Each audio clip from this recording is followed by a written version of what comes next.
Chapter 6. Holo stopped short, surely not because of the rat that scampered away with a squeak at her feet. There in the inky darkness, Lawrence turned to Holo. He wouldn't lose her, as even now he held her hand. "What is it?" "Do you not feel a stirring in the air?" Lawrence wasn't sure where exactly in the city they were, but the scent of clean water in the air suggested that it was somewhere near the marketplace. He could at least tell that they were well away from the river that flowed alongside the city. It was easy to imagine the countless people on horse-drawn carts passing above them. A bit of movement in the air was hardly surprising. "Isn't it coming from above?" he asked. "No," said Holo.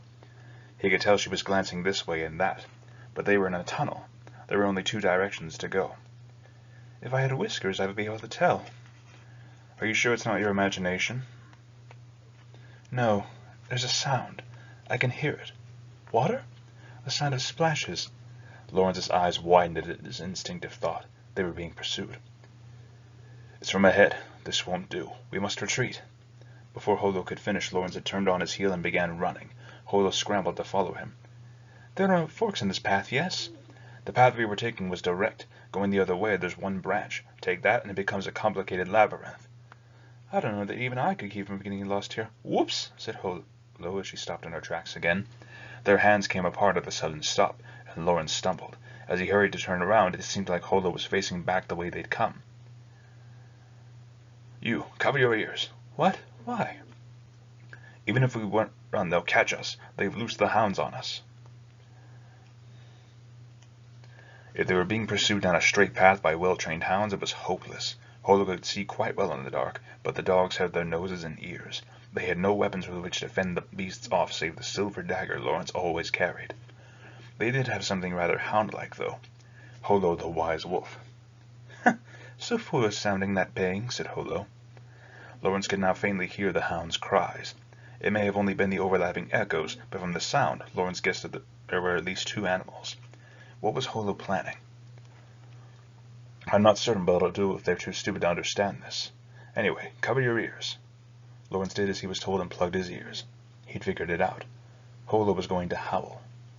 Holo took a long, deep breath. It lasted so long, Lawrence began to wonder where all that air was going. There was a brief pause, and then she unleashed an earth-shaking howl. "Ow!" The force of the great noise was enough to send shivers down his hands and set the skin on his face trembling. It seemed as though the tunnel was about to collapse. The wolf howl was enough to strike fear into the heart of the strongest man. Lawrence forgot it was Holo howling and curled up into a ball. The merchant remembered being chased across the plains by packs of wolves. They possessed overwhelming numbers, knowledge of the terrain, and physical strength no human could hope to match. They would bring all three to bear and attack. And the howl was the signal. That was why some villages, when stricken with plague, would imitate a wolf's howl to drive away the disease. Holo coughed jaggedly. "Ugh, my throat." Lawrence heard her coughing once the howl had subsided and took his hands down from his ears. It wasn't surprising that such a great howl from such a small throat came at a price. "An apple. I want an apple." "You can have as many as you want once we're free. What of the hounds?" "They turned tail and ran." "Then we should do likewise. They'll know where we are now." "Do you know the way?" "More or less." Before starting to run, Lawrence held his hand out to Holo, who gripped it firmly. Ensuring that they wouldn't be separated, Lawrence ran. It was about then that he heard the voices of their pursuers. "Still, how did they find us?" Holo asked. "I doubt they knew exactly where we were. They probably came underground after being unable to find us above and then happened to run into us." "Ah." "If they knew exactly where we were, they would have cornered us by now." "I see. You're quite right." Directly ahead of them, muffled voices could be distinguished. Then a faint ray of light penetrated the dark tunnel. It was where they had first entered the passage. Lawrence had never been so optimistic as to think that the Malone Company would come to their rescue. He drew a sharp breath as the realization washed over him like a splash of cold water and quickened his pace. Then a voice echoed down the passage. "The Malone Company has betrayed you. There's no point in running." As if to avoid the voices, they turned down the single branch, and from behind them came the same words. Lawrence ignored them and continued to run, but Holo was uneasy. "Sounds like we've been sold out." "And for a high price, no doubt. As long as you're here, the Malone Company will lose a branch at the very least." "I see. That's a high price indeed." If they were truly betrayed, Marhe would have been forced to put the entire branch on the line. If he'd really done so, he must have been planning to keep the branch's money and escape by himself to some far-off land. But it seemed unlikely that the huge Malone company would let that happen, nor did he take Marhe for the kind of man to run, which meant their pursuers were simply lying on the spot. But to someone unused to such tactics, like Holo, it could be effective. Holo nodded her head to indicate understanding, although her grip on his hand grew faintly tighter. Right, we turn right here. Wait, Lawrence stopped immediately after rounding the corner. At the end of the slightly winding tunnel, a lantern swayed. There they are, cried a voice.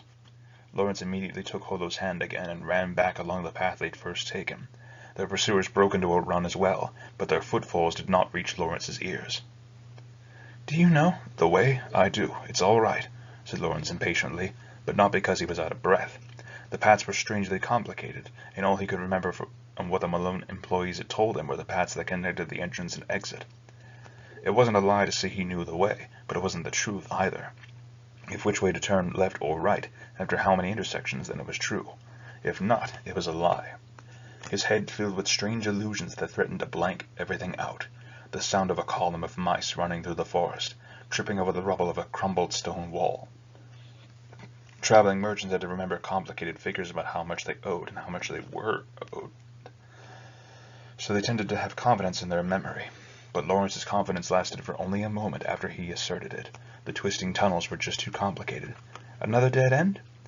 They'd gone a short distance after turning right at a T-junction before reaching the end. Lawrence kicked at the wall, breathing heavily. His actions made his worry clear, but Holo, her breathing also ragged, simply squeezed his hand tighter.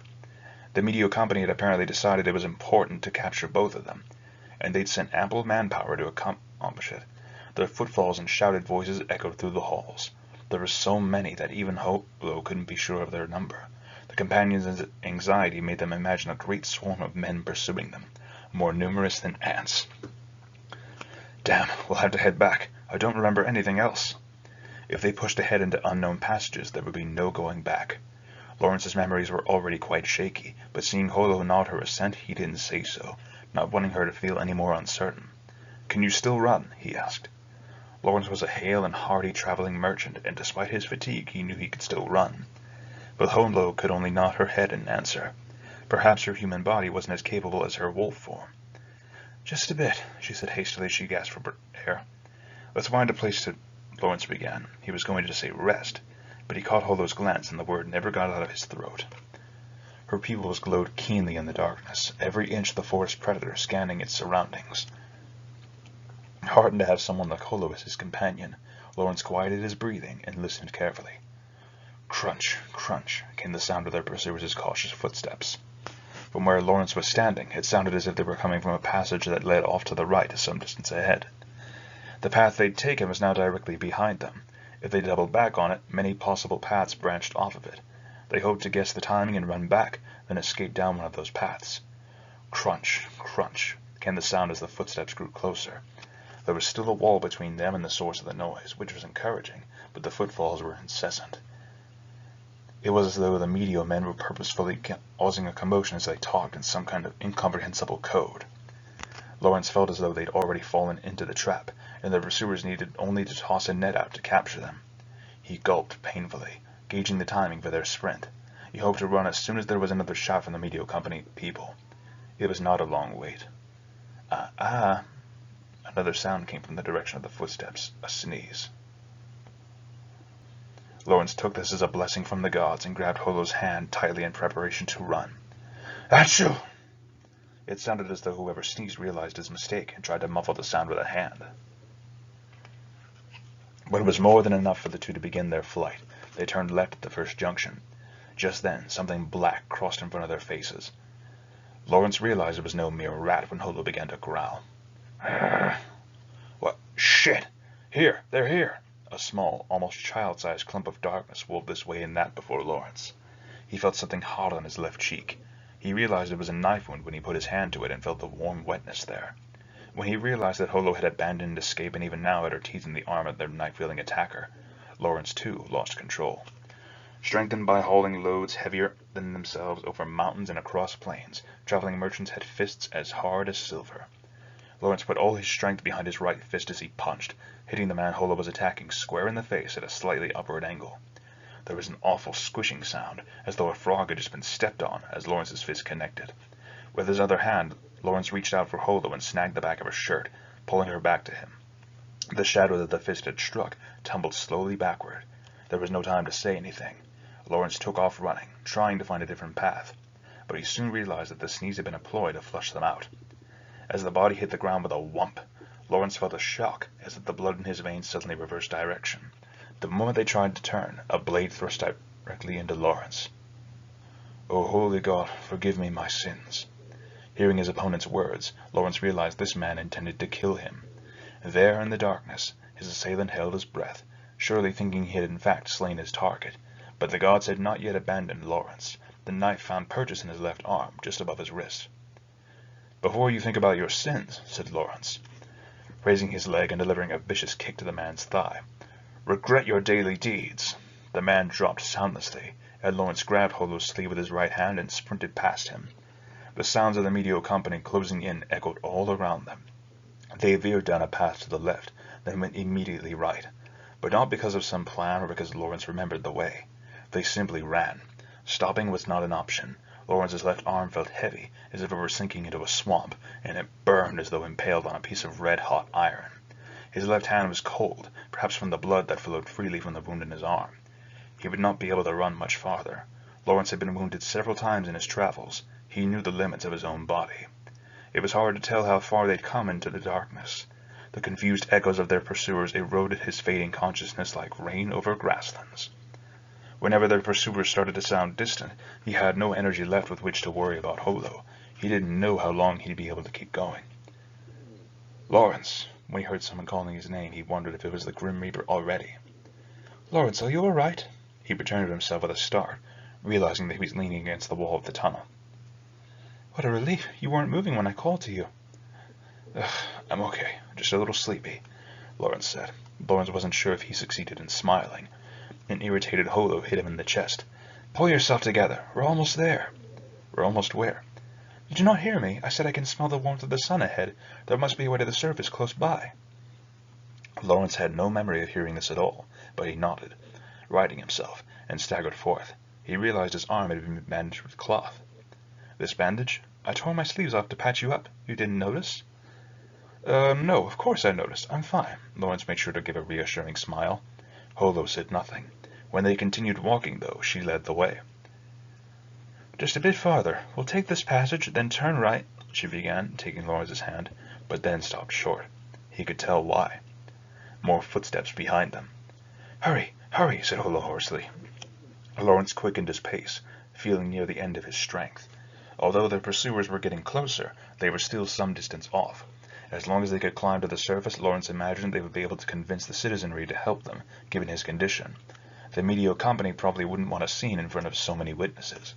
As long as she took the opportunity to contact the Malone company, Holo's escape would be enough.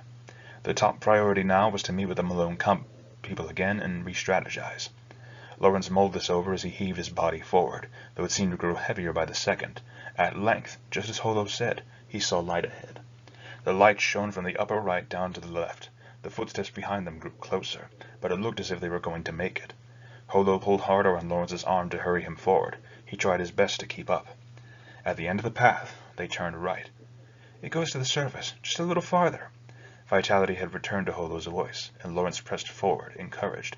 The prey had escaped the hunter by the slimmest of margins. Of that much Lawrence was certain. That is, until he heard Holo's voice on the verge of tears.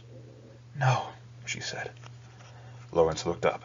Even when he looked down, the light stung his eyes, which had adjusted to total darkness. It took him a few moments to focus, but once he did, he understood the reason for Holo's dismay. Perhaps it was left over from when these tunnels supplied water. There was an unused well there, with light stabbing down through a round opening in the ceiling.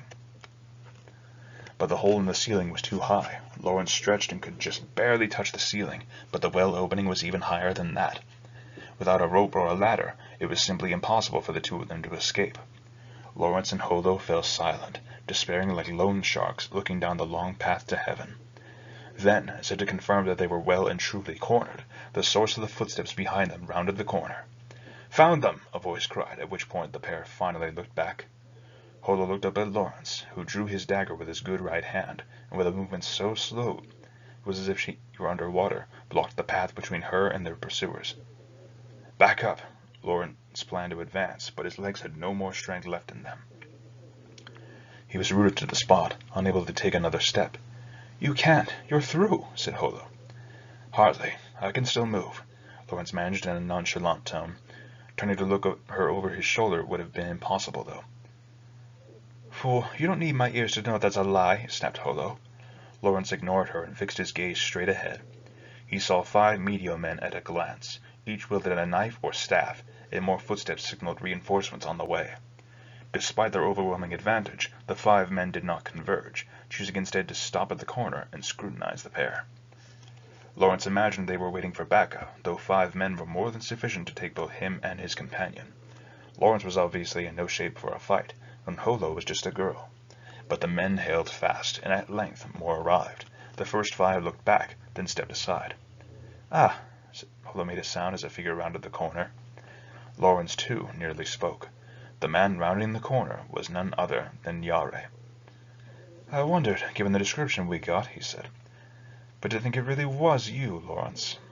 Unlike the residents who lived within the city walls, or the dusty, sweaty merchants that traveled between them, Yare wore the colors of the sun and the earth, and looked almost sad as he spoke. I'm just as surprised, said Lawrence. Most of Pazlo thinks only of sickle or hoe at the mention of metal. To think they'd be involved in such a grand silver scheme.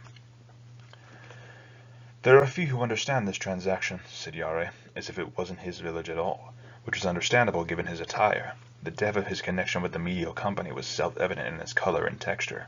A humble farmer would never be able to afford such finery. Let's catch up later, shall we? We've no time for it now. Come now, Yare. I came all the way to your village and still wasn't able to see you. Ah, but you met someone else, didn't you? Yare glanced past Lawrence to Holo behind him. I wouldn't have thought it possible, but she really is right out of the fairy tales. The wolf spirit incarnate, responsible for harvests great and poor. Lawrence felt Holo flinch, but didn't turn to look at her. Hand her over, Yare demanded. We'll give her to the church and put the old ways to rest forever. He took a step forward. Lawrence, if we have her, we can destroy the Malone Company. Then once we've abolished the wheat tariff, the wheat of our village will be hugely profitable, and we who sell it rich men. Nothing is so profitable as an untaxed commodity. Yare was 2 paces from them when Holo grabbed Lawrence's shirt.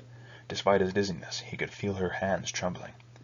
Lawrence, our village still remembers that you bought wheat from us when we were suffering under heavy taxation. It would be no trouble to give you purchasing priority now. And we're friends, nay? Surely as a merchant you can figure gain and loss. Yare's words sank slowly into Lawrence's consciousness. Selling untaxed wheat would be like plucking gold from the stalks. If he took Yare up on his offer, his fortunes would surely rise. When he'd saved enough, he could open a shop in Pazio, and with those wheat options as his weapon, he'd continue to expand his business. Yare promised the fulfillment of his dreams. Oh, I can figure gain and loss all right, said Lawrence. Ho, Lawrence, said Yare brightly, his arms wide in welcome. Holo tightened her grip on Lawrence's shirt. Lawrence used the last of his strength to turn back to Holo, who looked up at him. Her amber eyes saddened as she looked at him. She soon closed them. Lawrence slowly turned back around. However, a merchant must always honor his contracts, he said. Lawrence? Asked Yare suspiciously. Lawrence continued. As fate would have it, this strange girl I've picked up wishes to return to the Northlands. I have a contract to accompany her there. Breaking that contract is something I cannot do, Yare. You... A shocked Holo began as Lawrence stared down Yare. Yare shook his head in disbelief, sighing deeply, then looked at Lawrence.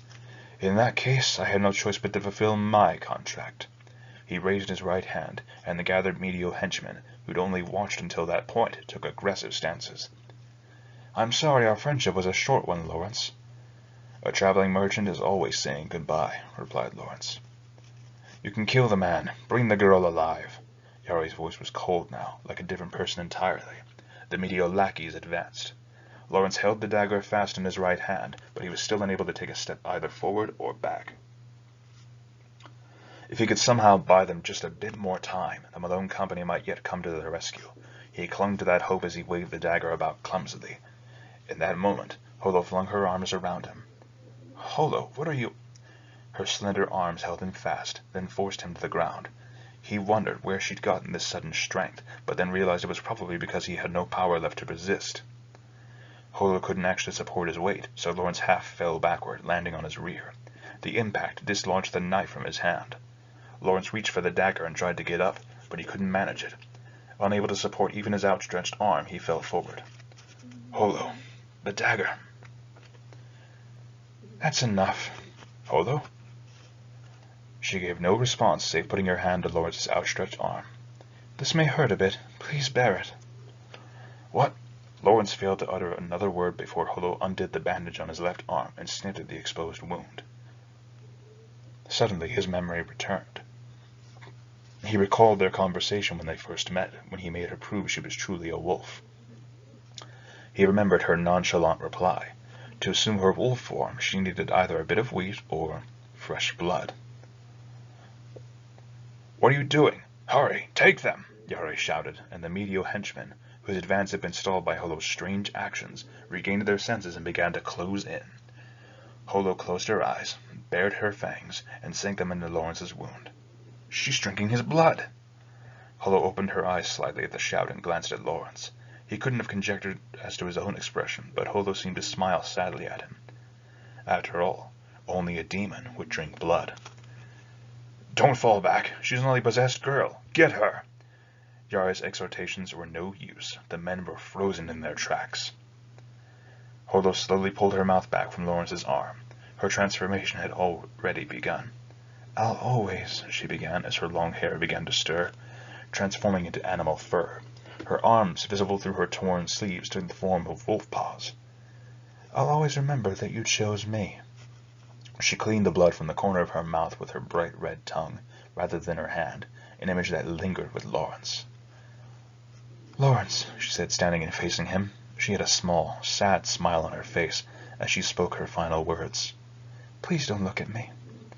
Her body grew up and out rapidly to the sound of tearing fabric, brown fur nearly exploding through it. Her wheat pouch fell to the ground among the tatters of clothing. Lawrence automatically reached out for the wheat in which Holo lived. When he looked back up, a massive wolf stood before him. Its paws were tipped with scythe-like claws, and its teeth were so large that the shape of each fang was clearly visible. It looked capable of eating a man in a single bite. The wolf was so massive that the very air around it felt heavy and hot, as if one might melt by mere proximity. In spite of that, its eyes were cool and calculating. There was no escape. Every man in the tunnel came to the same conclusion at once. Ah! The single cry was the trigger. Most of the assailants dropped their weapons and ran. Two men hurled their weapons at the wolf, mostly out of terror. The beast moved its muzzle adroitly, picking up each iron weapon in turn and crushing it between massive jaws. This was a god. In the Northlands, the word god was used to describe anything beyond a human's ability to engage. Lawrence had never understood that definition until now, and now he understood it all too well. There was nothing anyone could do to this wolf. Nothing at all. What? The two that threw their weapons made strangled exclamations that were barely worthy of the term. The wolf swatted them aside with a massive paw, then ran forward, seeming almost to slide over the ground. None of you will leave here alive, a low, bestial voice echoed. The sounds of claw striking iron mingled with the cries of the felled as Lawrence frantically tried to right himself. But the massacre ended in an instant. The wolf paused, and the voice of perhaps the last man left alive was audible. Gods are always like that. Always unfair. It was Yare's voice. There was no response but the sound of the colossal wolf opening its jaws. Lawrence cried out, Holo, no! There was a snap. Surely those same jaws closing. The image of Yare's torso and Holo's fangs became unbidden to Lawrence's mind. It was unthinkable that Yare could escape. He was a bird with no chance to avoid the hound's attack. But after a few moments of silence, Holo turned around in the narrow passageway, and her teeth were not smeared with the blood Lawrence expected. Instead, an unconscious Yare dangled helplessly from her fangs. Holo. Lawrence remembered her name in relief, but Holo merely dropped Yare to the ground and did not look at him. A low voice sounded. The wheat. The growl suited the great body, and Lawrence cringed to hear it. He knew it was Holo, but he couldn't help himself. If she looked straight at him, he didn't know if he'd be able to stay composed. The wolf demanded his awe. "The wheat. Bring it to me," repeated Holo. Lawrence nodded and held out the pouch of wheat in his hand. Just then, Lawrence felt a heavy presence, and his body recoiled from it. When he saw Holo's lip curl over her fanged jaw, he realized he'd made a terrible mistake. "That is your answer. Now, the wheat." Although he knew that Holo intended to take the wheat and leave, her words, as if by some strange magic, compelled his arm to reach out and hand it over. But he lacked the strength to support the arm or even to hold the pouch. First, the pouch fell from his limp hand to the ground, then his arm collapsed against him. He wouldn't be able to pick it up again. Lawrence looked at the pouch in despair. "I thank you for taking care of me," said Holo as she approached, deftly picking up the small bag in her massive jaws. Those amber eyes never once glanced at Lawrence as she backed up 1, 2, 3 steps, then turned dexterously in the small tunnel and began to walk away. The white tit tail that was Holo's pride and joy caught his eye. It was magnificent as it waved sadly and receded down the passage. Lawrence shouted. His voice was so weak it could barely be considered a shout, but he sounded with all his remaining strength. "Wait!" Holo kept walking. Lawrence despised himself for recoiling at her approach earlier. How many times had she said that she hated when people regarded her with fear? But his body had reacted instinctively. Humans couldn't help that they feared the unknown, and so he had cowered before Holo. Still, Lawrence thought, still he called out her name. "Holo!" shouted his hoarse voice. It was useless, he realized, and just then, Holo stopped. This was his chance. If he couldn't change her mind here, he would never see her again. But what to say? Scenarios flitted in and out of his mind. He couldn't convincingly claim he wasn't afraid of her. Her form still terrified him. But he wanted to stop her. He couldn't find the words to express the conflict he felt. His mind worked frantically. No doubt Holo would have mocked him for being inarticulate as he tried to put together the words that would bring her back. How much do you think the clothes you destroyed cost?" was what he finally came up with. "I don't care if you're a god or not. I'll see you pay me back. You earned but 70 silver pieces. That's not nearly enough." He yelled at her, trying to sound angry. No, he was genuinely half angry. He knew that begging her not to go would be pointless. As he was still terrified of her form, he could only conjure this single reason to prevent her going. The grudge a merchant will bear over money is deeper than a valley, and a merchant collecting a debt is more persistent than the moon in the sky. Lawrence put as much venom into his words as he could to convey that. He was not telling her that he didn't want her to leave. He was telling her that leaving would be pointless. "How many years do you think it took me to save up that much money? I'll follow you. I'll follow you all the way back to the Northlands if I have to." Lawrence's voice echoed through the underground tunnels for a while before finally fading. Holo stood there a while, then flicked her large tail. Was she going to turn around? Lawrence's strength finally failed him, and he collapsed to the ground even as his chest filled with nervous impatience. Holo began walking away. Her paws pattered softly against the floor of the passage. Tap, tap. Lawrence felt his vision grow dim. "I'm not crying," the merchant told himself as his consciousness sank into eternity.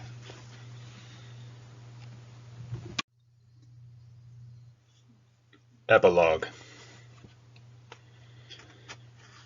Lawrence stood in utter darkness. Where he was and what he was doing there, he did not know.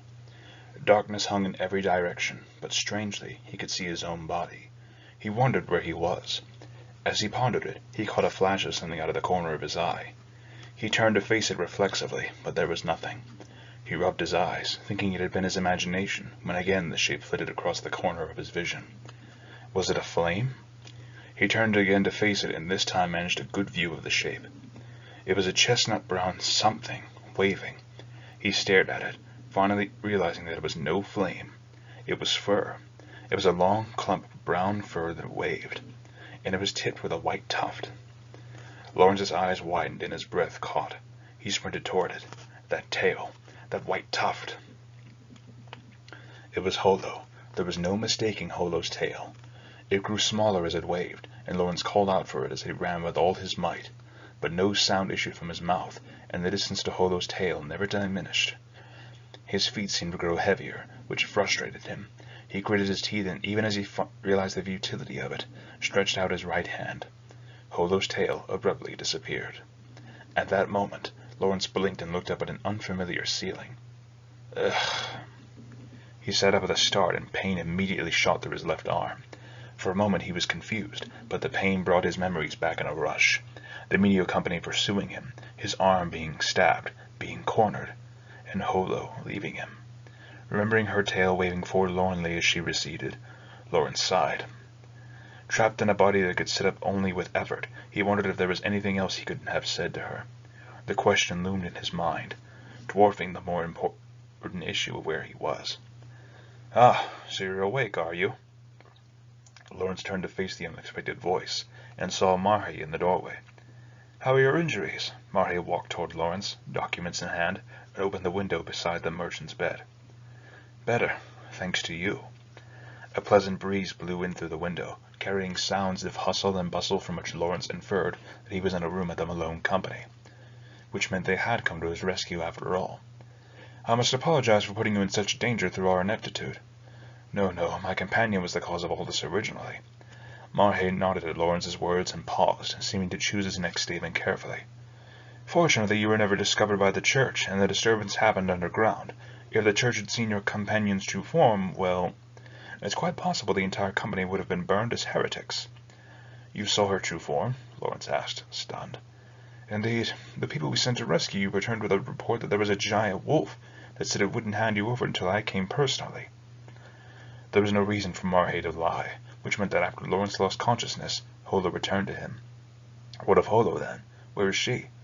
"She's gone on to the marketplace. She was quite impatient, said she needed traveling clothes," said Marhe lightly, not knowing the circumstances, but Lawrence guessed that Holo planned to set off on her own. She was probably on her way to the Northland, even now. The thought left a hole in Lawrence's heart, but perversely also helped him feel that he could now make a clean break. The days they had spent together had been nothing more than a strange coincidence. Lawrence forced himself to consider it thus, bringing himself back to the mindset of a merchant. Aside from Holo, there was another important implication in Marhe's words. "You said Holo went to the marketplace. Does that mean negotiations with the Medio Company went well?" "Yes, our messenger returned from the Trenny Castle this morning, concluding negotiations with the king. We obtained the considerations that the Medio Company so desperately wanted, and they seem to have acknowledged their defeat. Everything has gone smoothly," said Marhe, pride filling his voice. "I see. That's good to hear. So I've slept for a full day then, have I?" "Oh, yes, you have. Would you care for some lunch? I was just in the kitchen, and I doubt they've turned off the stoves yet, so you could have something hot." "No, that's quite all right. Could I perhaps hear the final results of our negotiation?" "Yes, of course." Lawrence found it slightly odd that someone from the south wasn't forcing food on him. Perhaps if he'd been from this area, Marhe would have been more insistent. "The amount of silver we collected came to 307,212 pieces. The king plans to significantly cut the silver content of these coins, so he agreed to pay an amount equivalent to 350,000 pieces." It was a staggering figure. Lawrence was not thinking about the absolute numbers, though. He was busy figuring his own approximate gain. He was contractually entitled to 5% of the Malone Company's profit. Lawrence estimated it would come out to something in the neighborhood of 2,000 silver pieces. It would be enough for him to fulfill his dream, to open his own shop. "According to our contract with you, Mr. Lawrence, we owe you 5% of our profit. Is that correct?" Lawrence nodded, and Marhe nodded back. Marhe then handed Lawrence a single sheet of paper.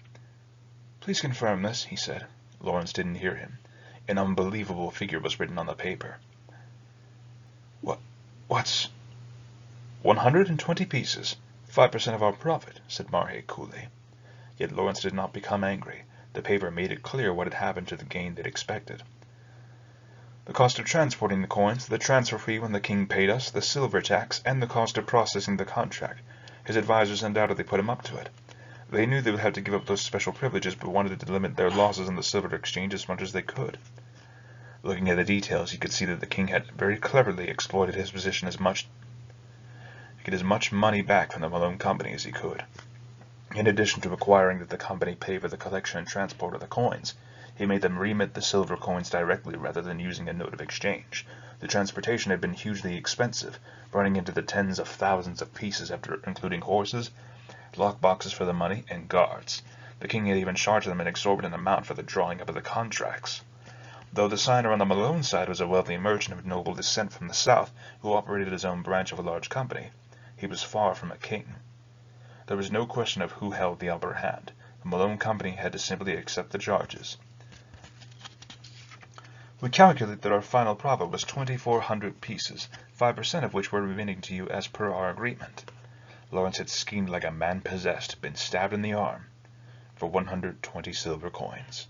When he considered that if he hadn't gotten involved in this business, Holo might not have left him, the only figures he saw in his mind were red.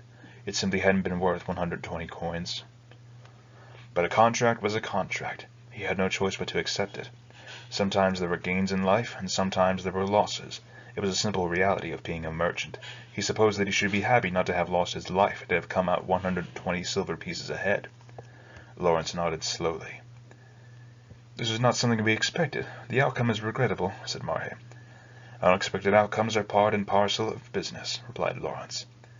It is generous of you to say so. However, said Marhe, getting Lawrence's attention again.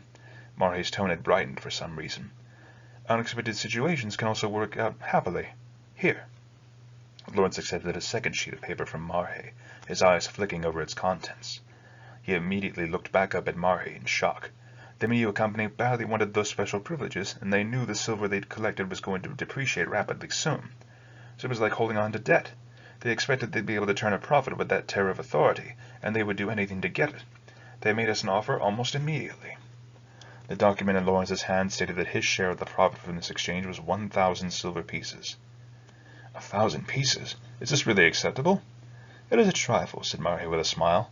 The Malone Company had no doubt made much more than that, but Lawrence was not so rude as to ask the exact figure. After all, being offered an extra contractual amount like this was like picking up a bar of gold on the streets. Contracts were the core of commerce. Monetary exchanges without them might as well have been non-existent. Also, we've taken care of the fees for your convalescence, and will handle the care of your horse and wagon. Was my horse unhurt? Yes, it seems even the Medio Company didn't find much worth in him as a hostage. Lawrence couldn't help smiling at Marhe's hearty laugh. This was all far better treatment than he had any right to expect. We'll discuss the payment details and so on another day, then, shall we? Said Marhe. That will be fine. Thank you so much, truly. Hardly. The pleasure was all ours. It is a small price to pay to remain in the good graces of a merchant of your ability, Mr. Lawrence. Marhe looked at Lawrence with eyes that rarely missed a calculation, and he smiled his best merchant's smile, probably on purpose. Still, the fact remained that Lawrence had received 1,000 silver pieces from the branch supervisor of the huge company. They clearly thought of him as a person with whom a good relationship was important. A mere traveling merchant like Lawrence should be pleased by that. He nodded and thanked Marhe from his bed. Oh, I suppose I should ask, said Marhe. Do you wish payment to be in silver? If you would prefer a different commodity, that can be arranged. 1,000 coins would be heavy and would bring no particular benefit for the weight. Lawrence considered Marhe's proposal, thinking about the amount he'd been promised and the size of his wagon, and a single item came to mind. Have you any pepper? It's light and compact, and as winter falls its price will surely rise as meat becomes more available. Pepper, you say? Is there a problem? Asked Lawrence, seeing Marhe chuckle. No, not at all. I recently read a play we received from the south, and that reminded me of it. A play? Indeed. A demon appears before a wealthy merchant and says, Bring me the most delicious, succulent human you can, or I'll devour you. Not wanting to die, the merchant presents the demon with the youngest, most beautiful maids in his house, and the plumpest footman, but the demon shakes his head in disapproval. I see. So the merchant scatters money throughout the city, searching for a suitable person. Finally, he finds a handsome young monk who smells of milk and honey. He throws gold at the monastery to buy the lad and brings him before the demon. But the boy says, O ye demon who fights the gods, the most savory human in the land is not I. Lawrence was completely absorbed in the tale. He nodded wordlessly. The most succulent human is before your very eyes. He has carried spices day in and day out in his quest for money, and his fattened soul is perfectly seasoned, continued Marhe cheerfully, gesturing expansively as he related the tale. In the end he even imitated the wealthy merchant's terrified face, before catching himself and grinning sheepishly. It's a religious play that the church uses to preach moderation in commerce, he explained. That's what I remembered. Pepper is surely appropriate for a merchant about to make his fortune, I think. Lawrence couldn't help smiling at the amusing tale, in Marhe's praise. "I hope I soon have a body suffused with spices myself," he said. "We'll look forward to that, and to many fruitful dealings in the future, Mr. Lawrence," said Marhe, and the two smiled at each other again. "I'll see to your pepper. In the meantime, I have work to do." Marhe backed toward the exit. Just then, there was a knock at the door. "Perhaps that's your companion," said Marhe, but Lawrence was confident that such a thing was impossible. Marhe left the bedside to open the door, and Lawrence, his head on a pillow, looked out the window. He could see the blue sky. "Overseer, sir, we've received this bill." Lawrence heard the door open and a reserved voice speaking to Marhe, along with the sound of a slip of paper being handed over. It was undoubtedly some urgent business. Lawrence looked up at the small cloud in the sky and wondered when he would be able to have his own shop. He soon heard Marhe speak. "This is definitely addressed to our company, but—" Lawrence looked back over at Marhe, who was looking at him. "Mr. Lawrence, a bill's come for you." The names of Lawrence's many trading partners and the debts he owed flashed through his mind. He tried to think of which among them had an approaching settlement date, but in any case the amount of time he would remain in a given city was uncertain. Even if there had been a settlement date yesterday, he couldn't think of anyone that would hold a traveling merchant to such a strict time frame. And who would even know he was here? "Could I see it, please?" he asked.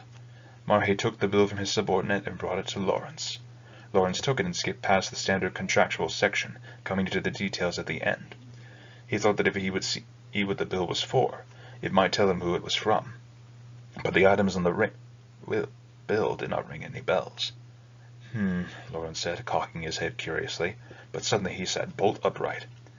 Marhe, shocked, tried to say something, but Lawrence ignored him and ran for the door, pushing it open and ignoring the pain in his left arm. Excuse me, let me by," shouted Lawrence, and the shocked employee made way. Lawrence ignored the strange look he received and ran down the hallway before stopping. "Where's the loading dock?" he demanded. Follow this hall to the end, turn left, and it'll be—" "Thanks," said Lawrence shortly, dashing off. The rather expensive bill crumpled in his hand, as Lawrence ran as fast as his strength would allow. It was the contents of that crumpled bill that had Lawrence in such a state. The date on the bill was today, and it included items from a Paseo textile merchant and a fruit seller. There were 2 high-quality women's robes with silk sashes, a pair of traveling shoes, a tortoiseshell comb, and a large amount of apples. In total, it all came to 150 silver pieces, and the apples in particular were far too numerous for one person to carry. Despite that, there was no entry on the bill for the use of a horse or cart. There was an obvious conclusion.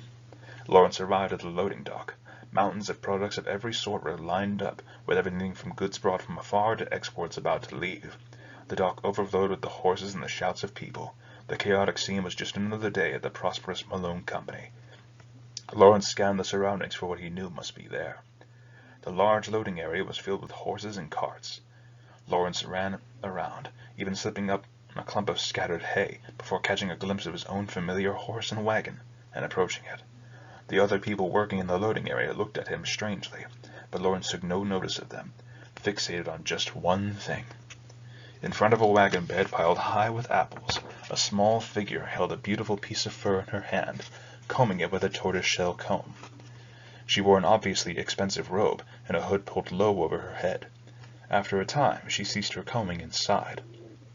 Not turning toward Lawrence, the figure in the seat of the wagon spoke. "I wouldn't wish you to come to the northern forest simply to collect on a debt." Lawrence couldn't help laughing at her sullen tone. He approached the seat, and though Holo stubbornly refused to look at him, he extended his right hand. Finally, she glanced at him, and although she soon returned her gaze to the tail in her hands, she reached out to him. Lawrence took her hand, and she finally relented to a smile. "I'll return home only after I've paid my debt." "But of course." Holo's hand gripped Lawrence's very, very tightly. It seemed as though the travels of this strange pair would last a bit longer. That is to say, the travels of the wolf and the spice.